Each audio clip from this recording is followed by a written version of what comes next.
Welcome back to Beyond the Headlines. Did you know that state election officials won't be running next year's Democratic and Republican presidential primaries in Missouri? We are going to a caucus system. Secretary of State Jay Ashcroft, the state's chief election official, has said makes sense to him. Well, with more about that decision, we welcome back Jason Rosenbaum, who is the chief political reporter at St. Louis Public Radio. Jason, welcome back. First, what was Ashcroft's reason for not staying with status quo? There were a number of reasons. First, to run a statewide presidential primary, it costs money for both the state and local election officials. And in his view, it didn't really make sense to have this type of expense if the results of the primary were not then binded to the political parties. What I've heard from some political parties, though, is that they typically do bind their delegates to the results of the primaries. In fact, somebody who wrote the rules of the Republican primary several years ago said that's exactly what has happened with their party. But I do know that there has been some hesitation among local election officials of running this, and I think part of it deals with costs, and some of it deals with the fact that it is a big undertaking for a governmental entity to run something that is effectively an internal party decision. But given that we as Americans are now predisposed to voting for presidential candidates, just like every other election, I do think it is a big shock to people to hear that we are, at least in the Republican case, going to a caucus system. So I hear you saying that the Democratic and the GOP party leaders are good with this, or they're good with the easy part, or the change? Oh no, they're not good with this at all. I didn't hear would that say, then. Okay. I would say that officials from both parties are pretty upset that they really have to run these elections themselves. In fact, I would say that when I was talking with Missouri Democratic Party Chairman Russ Carnahan, I'd never heard him utter so much profanity than when he was describing their burden of having to run a primary themselves. Now, I want to just make sure your viewers understand this. For the Democrats, it's going to work basically like a primary. You either will send in a mail-in ballot, or you can go to some in-person location in your county.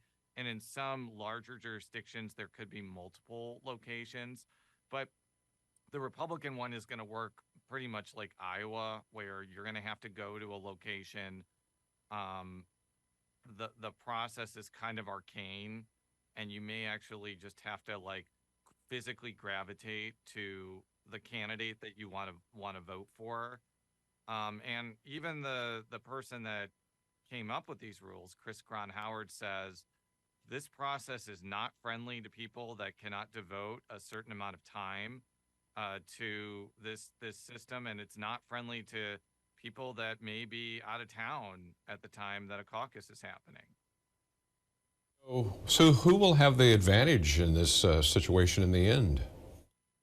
I think it really depends. I mean, to be brutally honest, if Joe Biden is still running for president by the time the Democratic Party run primary happens, I really don't think it's going to make a huge difference in the overall outcome, given that at this point, Biden is expected to be renominated without too much of an issue.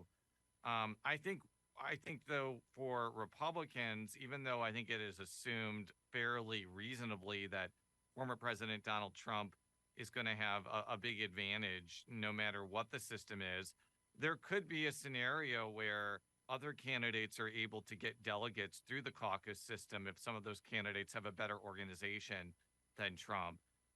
Whether or not that matters in the end, I think it ultimately depends on, how much of the assumption that we all have that Trump is the overwhelming favorite to get the nomination actually comes to pass. Are other states, for one way to describe it, using a hybrid system like this?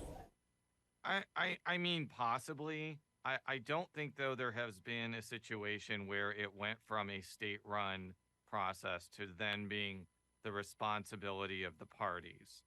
And I think that there's a lot of displeasure from both parties that they're being put in this situation, and there's nothing that they can really do. It's too late to call a special session to revert back to the old system. There's a lot of opposition, I think, to going back to the old system, just because I don't think that entire setup is universally beloved amongst local election officials, and it doesn't have really the support of Secretary of State Jay Ashcroft. While his views on things are not necessarily sacrosanct among all legislators, I do think that they do have some bit of influence. So, no, I think that both parts. This is one of the rare instances where Republicans and Democrats in Missouri are in agreement that this situation is just crummy for them. So is there a possibility in a future legislative session we see a rush on the Capitol by county clerks to change it back? I think certainly if the situation next year goes very poorly, especially for the Republicans, you could have a push to try to change it back to the state-run system after it happens, and at least then there would be several years of lead time, basically. But again, at this point, it's too late, and there's too much. There's not enough time, I think, to revert back to the old system. Like, even in the very, very unlikely scenario where the legislature came back next January and passed a bill really, really quickly in January, which I'm just letting your viewers know will not happen under any circumstances. That would just be way too short of notice for local election officials to actually be able to execute that. So I think we're stuck with this system, and if the system goes poorly, there could be a push to try to go back to a state-run primary election for selecting presidential nominees. But, hope springs eternal. Maybe this will go really well, and this will be the system and for the foreseeable future. I guess we'll just have to see. One way or the other, I think we'll be discussing this again while the caucuses are underway or after they're finished. Jason Rosenbaum with St. Louis Public Radio. As always, thank you very much for your insight and your reporting.